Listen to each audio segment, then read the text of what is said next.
नमस्कार, जय हिंद, वंदे मातरम। दोस्तों, आरपी टारगेट एजुकेशन के यूट्यूब चैनल में आप सभी का स्वागत है। आज हम लोग देखेंगे बीएड फर्स्ट ईयर या सेकंड सेमेस्टर।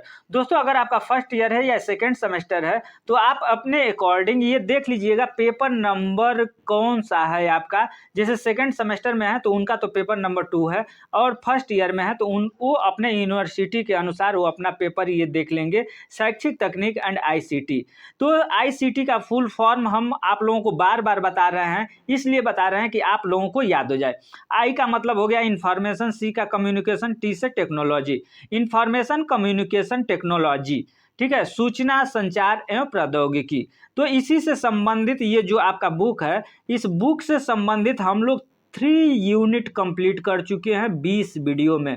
दोस्तों, इसके पहले हम लोग इस वीडियो, ये हमारा 21 नंबर का वीडियो है, इसके पहले 20 वीडियो हम लोग देख चुके हैं शैक्षिक तकनीक एंड आईसीटी बुक से। तो दोस्तों, अगर वो वीडियो आप नहीं देखे हैं तो इस डिस्क्रिप्शन में हम वो 20 वीडियो का डिस्क्रिप्शन में लिंक दे दे रहे हैं। वो अगर 20 वीडियो आप देख लेते हैं तो आपका शैक्षिक तकनीक जो आईसीटी जो बुक है, इसका हर एक टॉपिक आपका कंफर्म हो जाएगा, क्लियर हो जाएगा। तो दोस्तों, आइए आज का जो ये वीडियो होगा, इस वीडियो में हम लोग देखेंगे कक्षा कक्ष या कक्षा कक्ष संप्रेषण, क्लासरूम कम्युनिकेशन।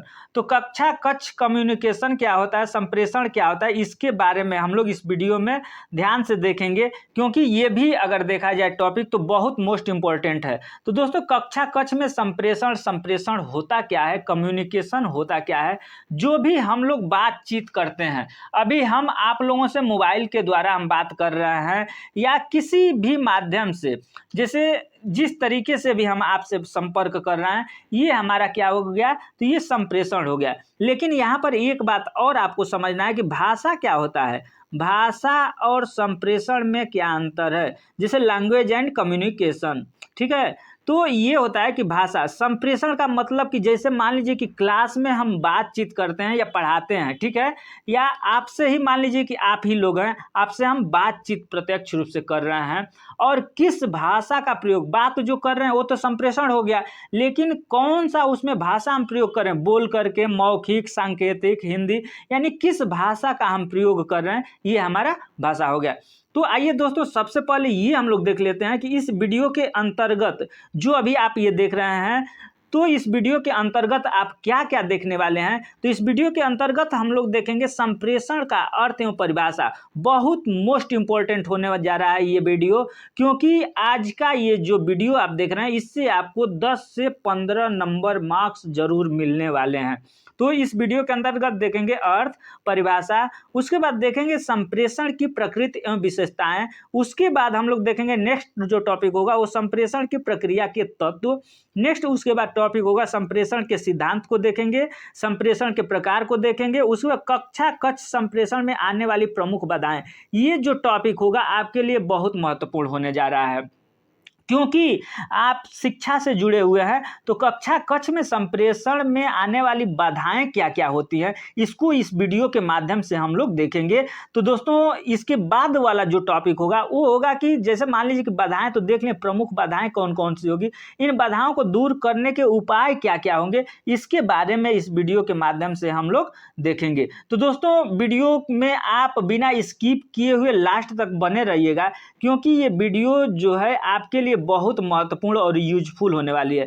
तो सबसे पहले हम लोग देखेंगे यहाँ पर कि संप्रेषण का अर्थ एवं परिभाषा। तो संप्रेषण का सबसे पहले अर्थ क्या होता है, अभी हम आप लोगों को बताएं कि संप्रेषण का अर्थ क्या होता है। अगर ध्यान से ऐसे देखें, किताबी ज्ञान तो हम लोग लेंगे ही लेंगे, लेकिन संप्रेषण जो भी हम अपने भावनाओं को आपके सामने व्यक्त करते हैं, मान लीजिए कि 2 पर्सन हैं, ये व्यक्ति आपसे बातचीत कर रहा है और ये सुन करके और आप रिस्पांस दे रहे हैं, ठीक है, ये बात कर रहा है, कुछ बोल रहा है, उस बात का रिस्पांस आप दे रहे हैं, यही कम्युनिकेशन है, यही संप्रेषण है। दोस्तों, क्लास में 2 वे कम्युनिकेशन चलता है, जैसे टीचर पढ़ाता है, बच्चे उसका जवाब देते हैं, तो 2 वे कम्युनिकेशन होता है वो, ठीक है। तो ये कम्युनिकेशन हुआ, लेकिन इसको किताबी ज्ञान से अगर हम लोग देखते हैं तो किताबी ज्ञान के अंतर्गत देखें तो संप्रेषण शब्द की उत्पत्ति लैटिन भाषा के कम्युनिस शब्द से हुई है, जिसका अर्थ है सामान्य।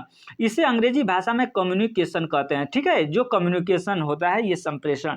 अब देखेंगे इसकी संप्रेषण क्रिया के अंतर्गत प्रेषण क्रिया, ठीक है। संप्रेषण क्रिया के अंतर्गत प्रेषण क्रिया प्रभावी होता है। यह दो पक्षीय या बहुपक्षीय होता है। संप्रेषण की क्रिया में भेजने वाला प्रेषक और प्राप्त करने वाला प्राप्तकर्ता कहलाता है। यहाँ दो चीज़ है, जो आवाज़ को भेजता है, जैसे मान लीजिए कि आप लोगों के पास मैं मोबाइल के थ्रू आवाज़ को भेज रहा हूँ तो मैं प्रेषक हो गया, आप लोग आवाज़ को रिसीव कर रहे हैं तो आप प्राप्तकर्ता हो गए।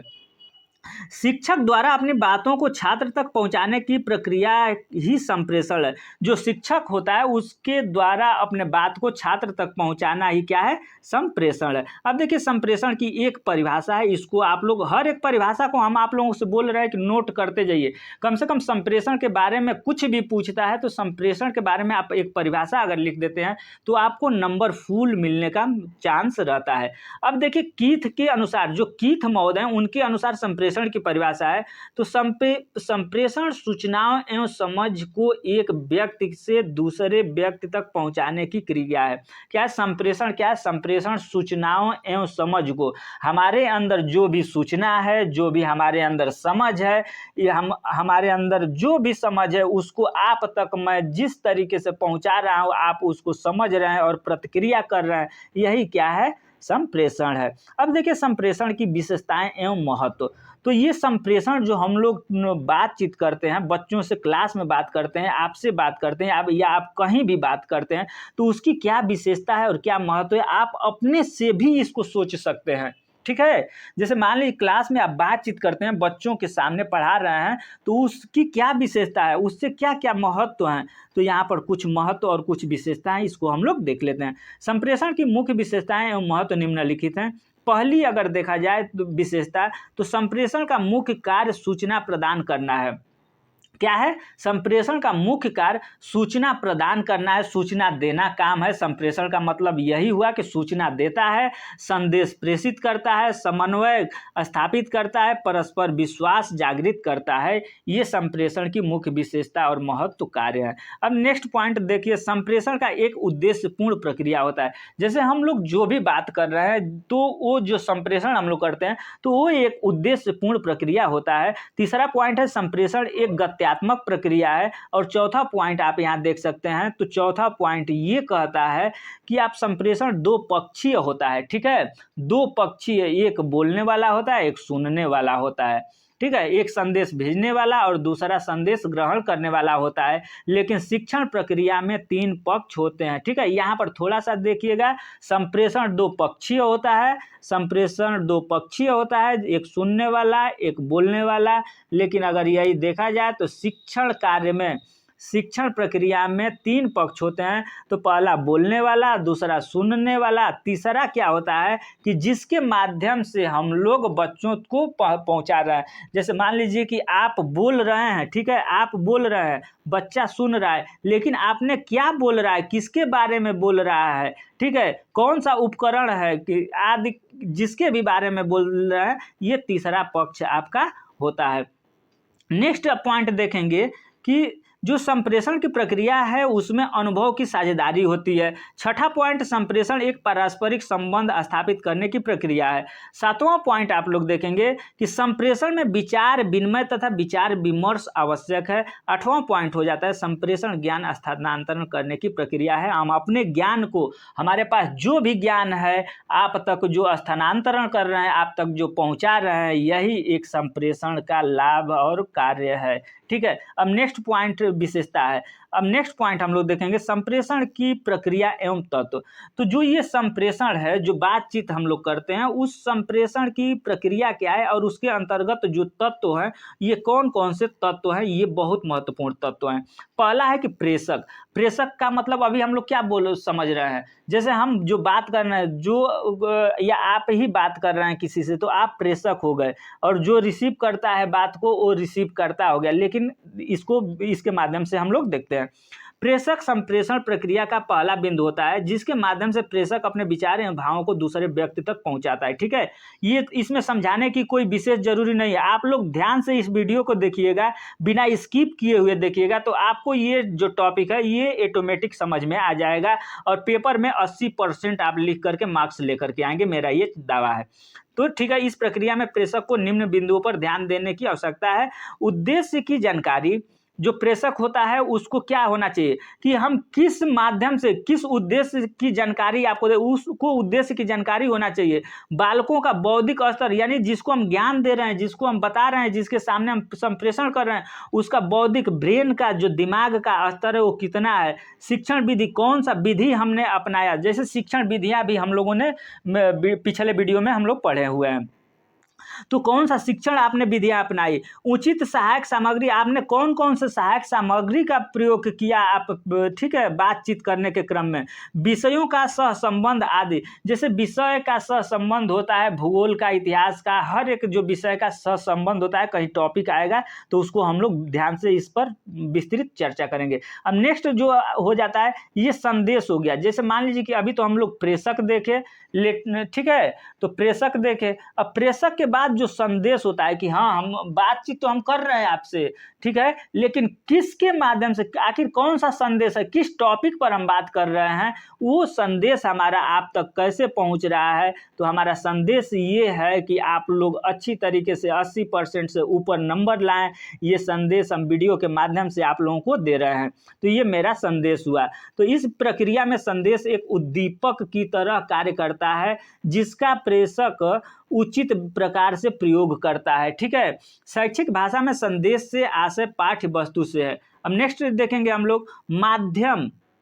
अब तक तो ये हो गया कि आप लोग 80% हमारा संदेश था कि आप लोग 80% से ऊपर लाएं। ठीक है, कैसे लाएंगे, ये संदेश हम किसके माध्यम से भेजें, तो आपको ऑनलाइन वीडियो के माध्यम से मैं आपको संदेश भेज रहा हूं। ये संप्रेषण के तत्व के अंतर्गत तीसरा पॉइंट है माध्यम। तो किसके माध्यम से, तो जिन साधनों की सहायता से ग्राही तक, यानी जो ग्रहण करता है उस तक संदेश को पहुंचाया जाता है, उसे माध्यम कहा जाता है। मोबाइल से हम आप लोगों को पहुंचा रहे हैं अपनी बात को, ये माध्यम हो गया। दोस्तों नेक्स्ट पॉइंट हम लोग देखेंगे, वर्तमान समय में संप्रेषण के विभिन्न माध्यम प्रचलित हैं, जैसे मोबाइल, रेडियो, टेलीविजन आदि। ठीक है, हम लोग मोबाइल के माध्यम से आप तक सूचना पहुंचा रहे, रेडियो पर न्यूज के द्वारा, टेलीविजन के द्वारा आदि, जितने भी अगर ये हैं तो ये माध्यम हो गए। अब देखिए नेक्स्ट पॉइंट हो जाता है ग्राही।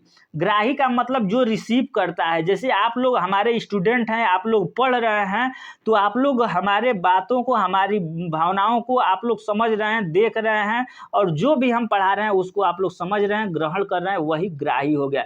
इस प्रक्रिया में ग्राही की महत्वपूर्ण भूमिका होती है। कक्षा शिक्षण में ग्राही के रूप में छात्र शिक्षक द्वारा प्रसारित ज्ञान को ग्रहण कर संप्रेषण की प्रक्रिया को पूर्ण करता है। ये देखिए, जैसे मान लीजिए कि हमने बार बार कुछ भी कहा, जितना भी वीडियो बनाए, लेकिन अगर इसको आप नहीं देखते हैं, नहीं ग्रहण करते हैं, तो ये मेरा बनाना बेकार हुआ। ये संप्रेषण की जो प्रक्रिया है वो अधूरी ही रह जाती है।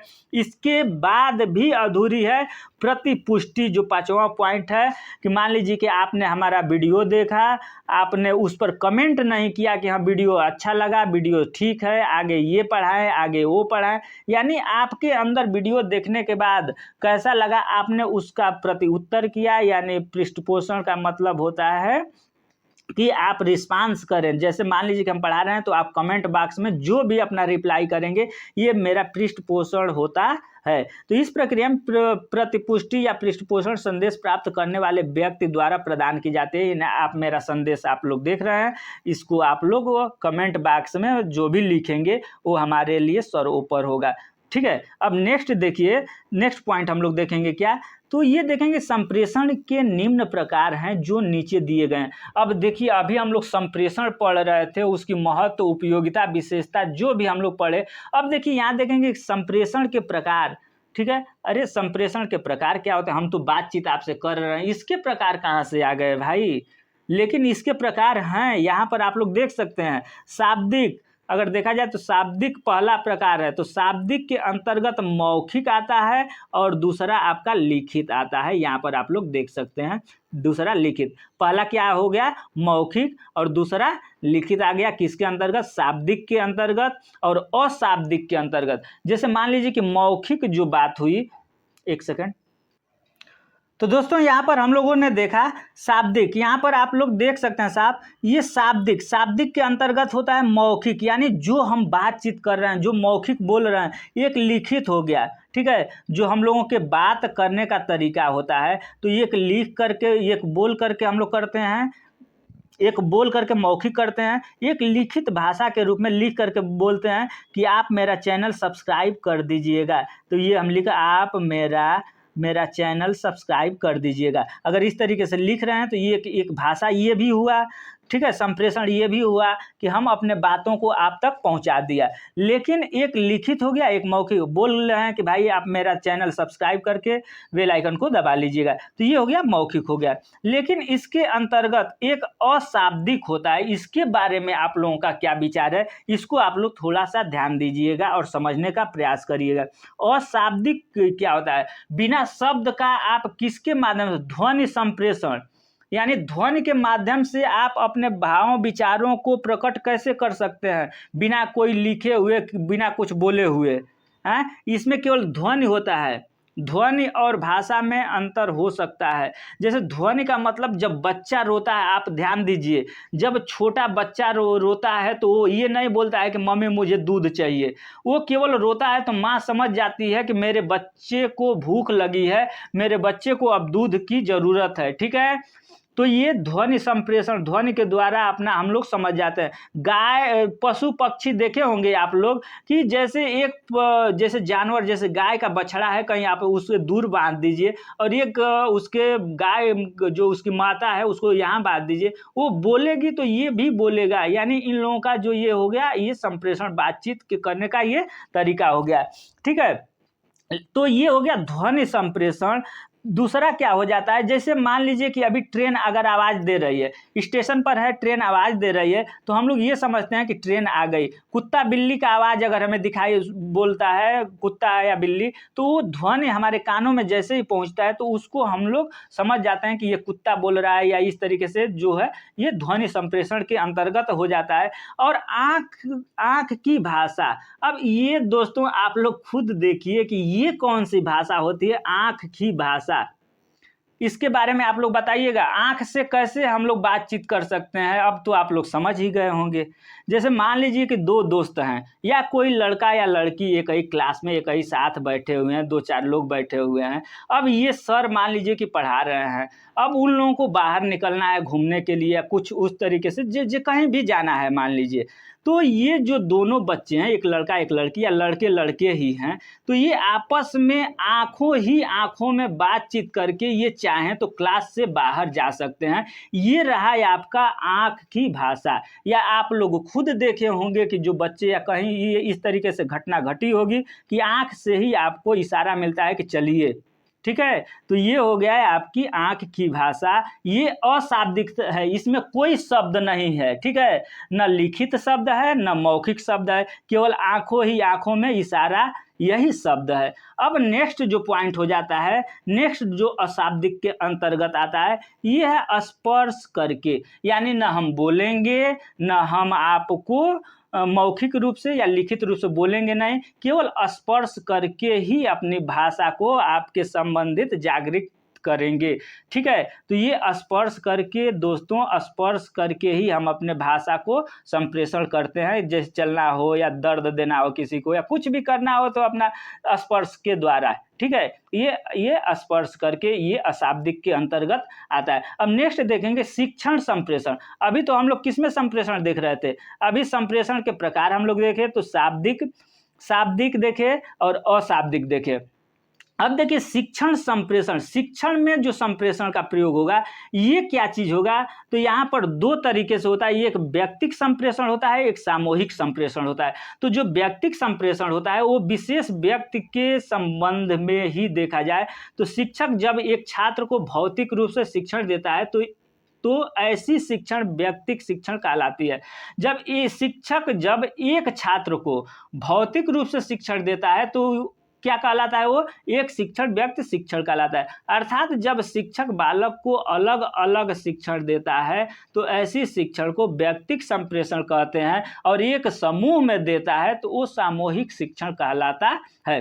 अब देखिए व्यक्तिक संप्रेषण के गुण क्या क्या हैं, तो इसके निम्नवत गुण है। यह विधि सीखने के व्यक्तिगत सिद्धांत पर आधारित है। दूसरा है, इसमें छात्र क्रियाशील रहते हैं। जैसे मान लीजिए कि ये टीचर हैं और टीचर के सामने एक ही बच्चा है। जब टीचर एक ही बच्चे को पढ़ा रहे हैं तो पूरा ध्यान इनका इस बच्चे पर कंसर्ट रहेगा, तो ये व्यक्तिक संप्रेषण होता है। बच्चे के सामने बोलेंगे, टीचर बच्चे के सामने, बच्चा टीचर के सामने, तो इसमें जो छात्र होता है वो क्रियाशील रहता है। यह विधि पूर्ण रूप से बाल केंद्रित होता है। यह जो विधि है वो पूर्ण रूप से बाल केंद्रित होता है। इस विधि में बालक की आवश्यकताओं एवं रुचियों का विशेष ध्यान रखा जाता है। यह विधि मंद बुद्धि बालक एवं प्रखर बुद्धि बालक दोनों के लिए उपयोगी होता है। ठीक है, व्यक्तिक संप्रेषण के कुछ दोष हैं, इस दोष को आप लोग देख लीजिए।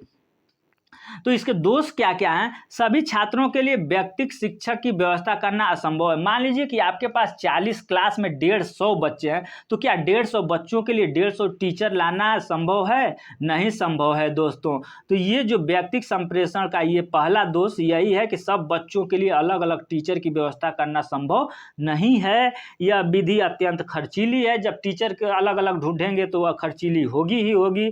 इस विधि के द्वारा बालकों का सामाजिक विकास नहीं हो सकता, क्योंकि मान लीजिए कि जहां 150 बच्चे एक साथ एक क्लास में एक छत के नीचे पढ़ रहे हैं और एक बच्चा अकेले पढ़ा रहे हैं, तो डेवलप कैसे होगा? यहाँ जो बच्चा होगा वो 150 ब्रेन के अंतर्गत 150 दिमाग लगेगा। यहाँ पर अकेले जो कहेगा जो करेगा वो होगा, लेकिन यहाँ 150 बच्चों का दिमाग लग रहा है। ठीक है, अब नेक्स्ट पॉइंट हम लोग देखेंगे, यह विधि अपव्ययी होता है। ठीक है, यह विधि क्या है? अपव्ययी होता है।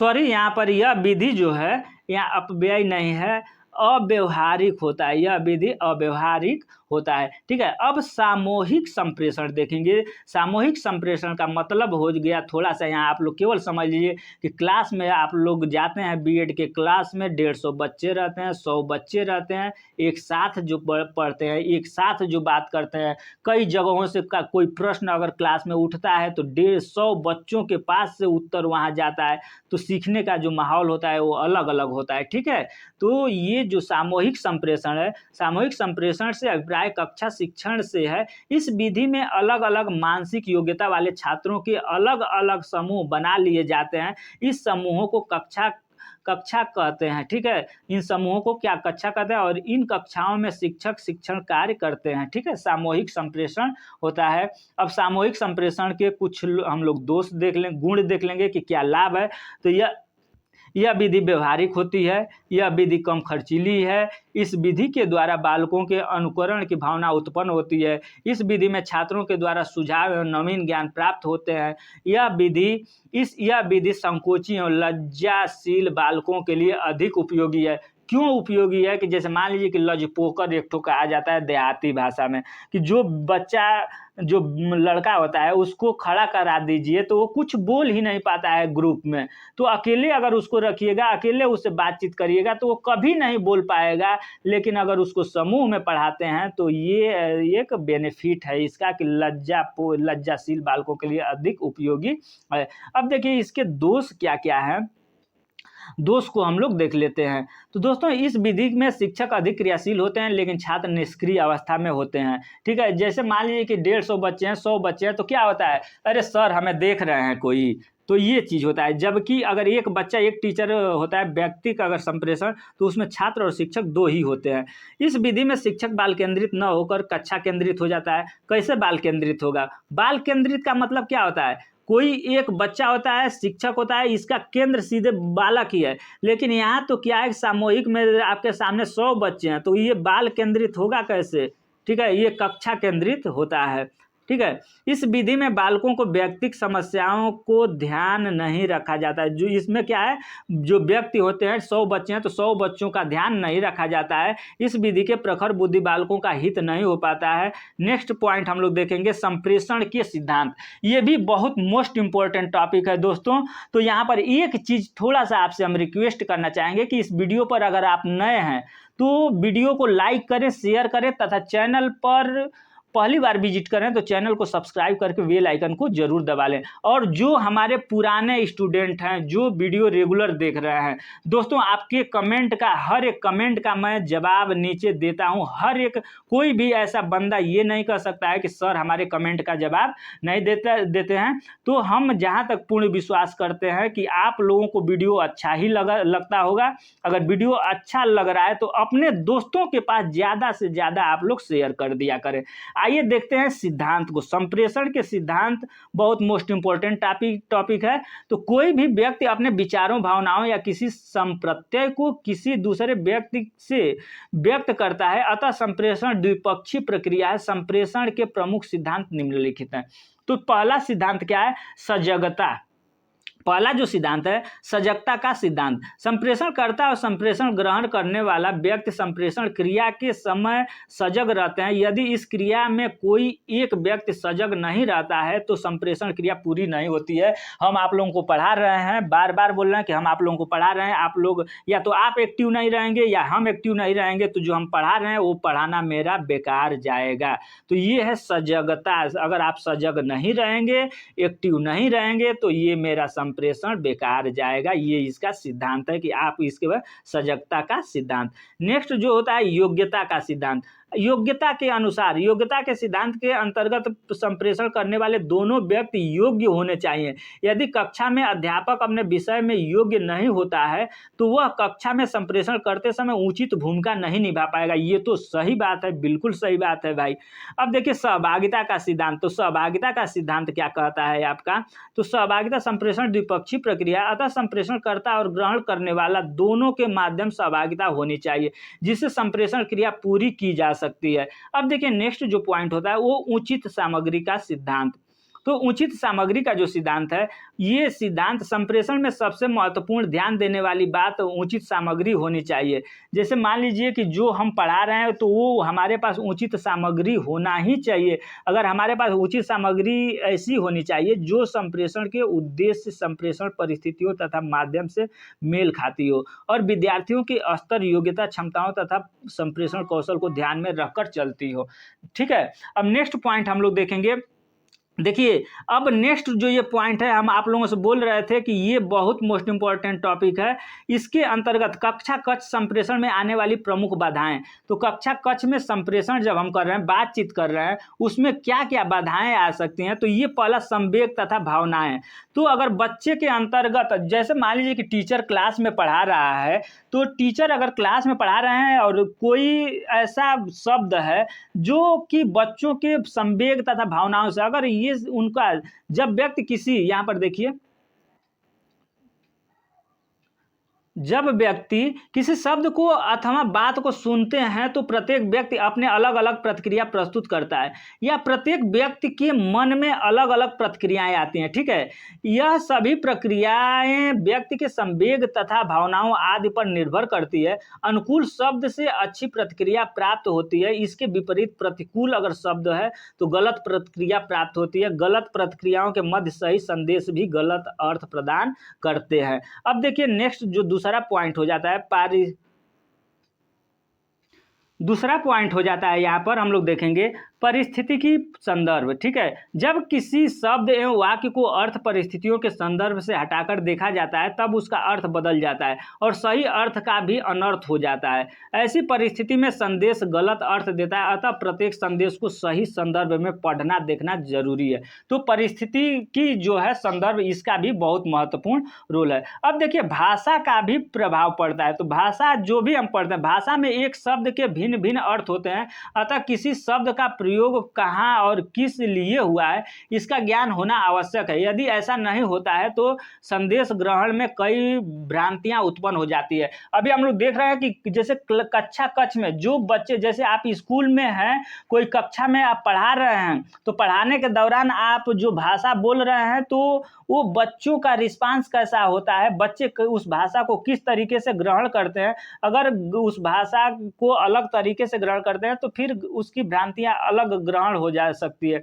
अब देखिए जैसे शोर आ गया, तो शोर, अगर मान लीजिए क्लास में ज़्यादा शोर हो रहा है तो क्या होगा, जो आप पढ़ा रहे हैं उसको सही तरीके से बच्चे नहीं ग्रहण कर पाएंगे। रुचि का अभाव, पांचवा है रुचि का अभाव। तो ये रुचि, अगर मान लीजिए संप्रेषण कर रहे हैं, आप क्लास में पढ़ा रहे हैं और बच्चे रुचि नहीं ले रहे हैं या टीचर रुचि नहीं ले रहे हैं, तो ये भी एक देखा जाए तो अंतर बिखर जाती है और ये भी एक कारण है। ठीक है, अब देखिए कक्षा का संप्रेषण में आने वाली बाधाओं को दूर करने के उपाय। अगर मान लीजिए कि ये सब बाधाएं आ रही थी, जो भी हम लोग शोरगुल या जो भी देखे जो बाधाएं आ रही थी, उसको दूर करने के कौन कौन से उपाय हैं। तो एक प्रभावशाली संप्रेषण तभी संभव होता है जब कि संप्रेषण में आने वाली बाधाओं को दूर कर दिया जाए। इसके लिए निम्नलिखित बातों पर ध्यान देना आवश्यक है। संप्रेषण में सरल, सुगम, सुबोध एवं सुस्पष्ट भाषा का प्रयोग करना चाहिए। संप्रेषण में संदेश इस प्रकार लिखना चाहिए जिससे संदेश प्राप्त करने वाला व्यक्ति को सरलतापूर्वक समझ सके। संप्रेषण प्रक्रिया में बाधित तत्वों पर पूरी दृष्टि रखनी चाहिए। प्रतिपुष्टि को ठीक तथा उचित व्यवहार करना चाहिए। तो दोस्तों आपको वीडियो कैसा लगा? वीडियो अगर आपको अच्छा लगा हो तो वीडियो को लाइक, शेयर एंड चैनल पर पहली बार विजिट करें, चैनल को सब्सक्राइब करके बेल आइकन को दबा लें। नेक्स्ट जो हमारा टॉपिक होगा, इसके बाद 2 वीडियो बनाने के बाद ये जो आपका बुक है, बुक नंबर 2 शैक्षिक तकनीक ICT, ये चैप्टर आपका समाप्त हो जाएगा। तो दोस्तों नेक्स्ट जो टॉपिक होगा हमारा 21 नंबर का ये वीडियो होगा, दूर संचार एवं सैटेलाइट संप्रेषण की अवधारणा, टेली कॉन्फ्रेंसिंग और वीडियो कॉन्फ्रेंसिंग। ये बहुत महत्वपूर्ण टॉपिक है, टेली कॉन्फ्रेंसिंग और वीडियो कॉन्फ्रेंसिंग। इसमें से आपको देखा जाए तो 1 या 2 क्वेश्चन आते ही आते हैं। तो आप नेक्स्ट, तब तक के लिए धन्यवाद।